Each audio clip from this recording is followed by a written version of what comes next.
kejar mimpi dan ku terbang tinggi. Tak ada kata tidak, ku pasti bisa. Selama ini, bagaimana Ibu mengidentifikasi kasus-kasus yang merupakan dilema etika ataupun bujukan moral, Bu? Baik, terima kasih atas kesempatan yang diberikan mengenai pertanyaan kasus dilema dan bujukan moral. Untuk mengenali kasus-kasus dilema etika dan bujukan moral, yang pertama kami lakukan yaitu mengamati dulu konflik tersebut. Kemudian kami juga mempertimbangkan ketidakpastian dalam pengambilan keputusan. Kami juga melihat dampak positif dari kedua konflik tersebut. Nah, setelah itu baru kami mengambil keputusan, dan tentunya keputusan yang kami ambil sesuai dengan nilai etika dan aturan yang ada di sekolah.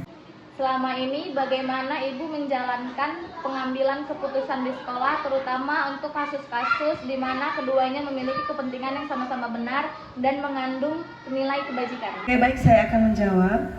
Jika ada masalah yang seperti itu, kami lebih cenderung akan melakukan diskusi dan berkolaborasi dengan rekan-rekan yang ada di sekolah. Sehingga di dalam mengambil keputusan nanti tidak ada miskomunikasi. Kemudian keputusan yang kami ambil juga harus benar-benar keputusan yang membawa dampak positif kepada warga sekolah. Langkah-langkah atau prosedur seperti apa yang biasa Ibu lakukan selama ini? Yang pertama kami lakukan adalah kami mengumpulkan informasi sebanyak-banyaknya, kemudian kami menganalisis permasalahan. Setelah itu kami berdiskusi bersama dalam rapat mingguan untuk menentukan keputusan mana yang seharusnya kami ambil, dan tentunya berfokus pada nilai-nilai etika yang berdampak positif kepada warga sekolah. Hal-hal apa saja yang selama ini Ibu anggap efektif dalam pengambilan sebuah keputusan pada kasus-kasus dilema etika? Yang kami anggap kuat dan lebih efektif untuk menentukan keputusan di sekolah, yang pertama yaitu komunikasi dan diskusi.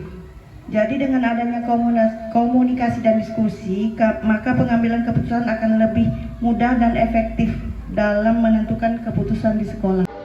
Hal-hal apa saja yang selama ini yang menjadi tantangan Ibu dalam pengambilan keputusan, khususnya dalam kasus-kasus dilema etika?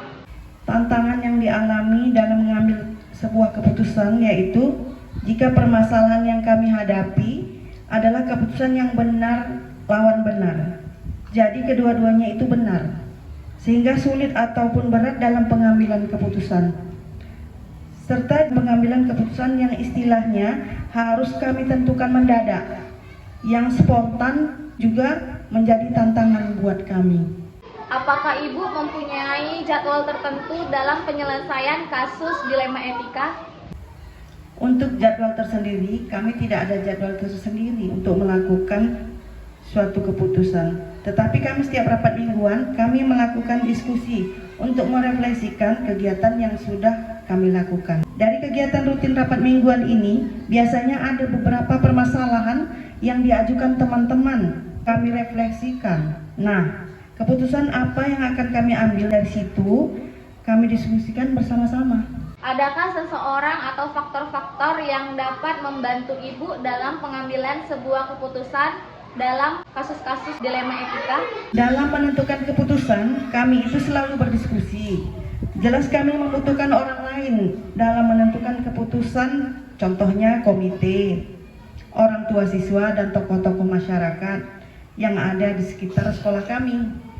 Kami membutuhkan masukan-masukan di dalam mengambil sebuah keputusan atau kebijakan di sekolah. Dari semua hal yang telah disampaikan, pembelajaran apa yang Ibu dapat ambil dalam pengambilan keputusan kasus-kasus dilema etika, Bu?